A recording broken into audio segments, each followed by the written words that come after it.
করতে পারলো না। ওর বান্ধবীটা ওকে বুঝালো যে আমি যদি আগে রোগ করতাম তাহলে এটা আর হতো না।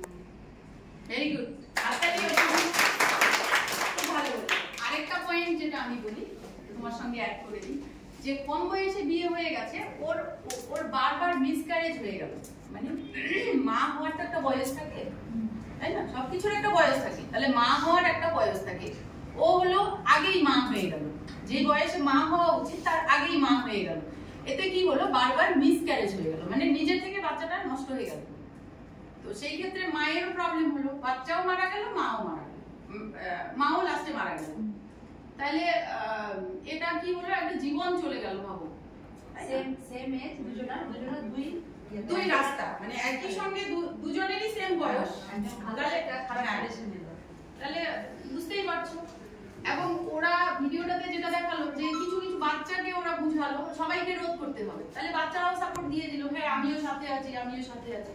এবার সেই বাচ্চাটা যদি সাথ না দেয়, হ্যাঁ, তাহলে পরে যে অন্যায় করছে সে অন্যায়, ও নিজে মানে অন্যায়টাকে সাপোর্ট করে যাচ্ছে, তাহলে ওটা অন্যায় হয়ে গেল, তাই না? তাহলে সবাইকে রুখে দাঁড়াতে হবে, মেয়েদেরকে রুখে দাঁড়াতে হবে।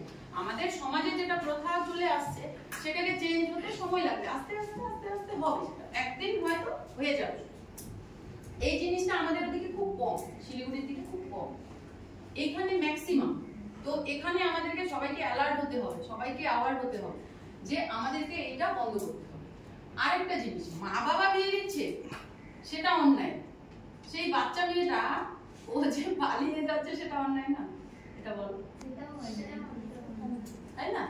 ও কি করছে, ও পালিয়ে চলে যাচ্ছে, তারপরে আমরা সেটাকে কিডন্যাপিং কেস করছি, কিডন্যাপিং কেস করে সেই মেয়েটাকে কোথা থেকে উদ্ধার করে আনছি, উদ্ধার করে, তাহলে এই মেয়েটাকেও বুঝতে হবে যে আমাকে এভাবে যাওয়া যাবে না, 18-র আগে আমাকে নিজে থেকে বিয়ে করা যাবে না, ঠিক আছে?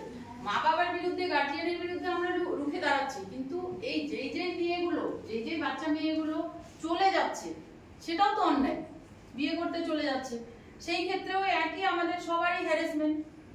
তাহলে এইটাকে আমাদেরকে রোধ করতে হবে। এবং এই যে চলে যাচ্ছে, এইটা কি শুধু বিয়ে করতেই যাচ্ছে, এর সঙ্গে কি অন্য কিছু হতে পারে না?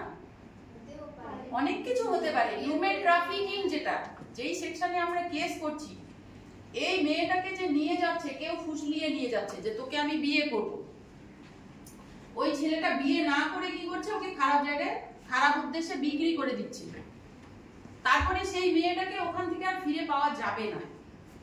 যদিও আমরা ফিরে পাই, ও মানে ওর জীবন শেষ বলা চলে। এবার হিউম্যান ট্রাফিকিং অনেক রকম হয়, শুধু যে মানে এই বিয়ে করে নিয়ে যাওয়াটাই একটা একরকম না, অনেক রকম ভাবে হয়।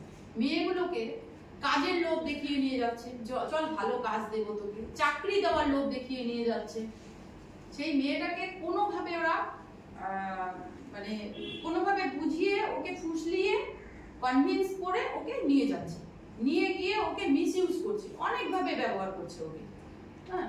তো সে থেকে আমাদেরকে নিজেদেরকে রক্ষা করতে হবে, সে থেকে বাঁচতে হবে, তাই না? কে কিরকম লোক সেটা তো আমরা বুঝতে পারি না। সঠিক রাস্তায় চললে তোমার চাকরির দরকার, তোমার চাকরি হবে। তোমার কোনো ছেলেকে ভালো লাগছে, সেটা মা বাবার কাছে শেয়ার করো।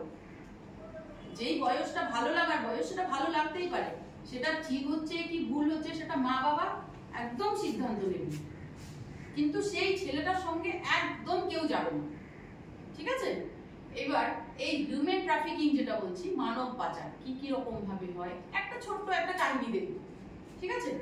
এটার মধ্যে দেখবো যে মানে কি কি রকম হতে পারে এবং এই কিভাবে আমরা এটাকে রোধ করব, ঠিক আছে? প্রতিরোধটাকেও দেখতে হবে, শুধু হয়ে যাচ্ছে সেটা না, প্রতিরোধ করতে হবে, তবে তো আমরা এই জিনিসটাকে থামাতে পারবো, ঠিক আছে? একটা ভিডিও দেখি।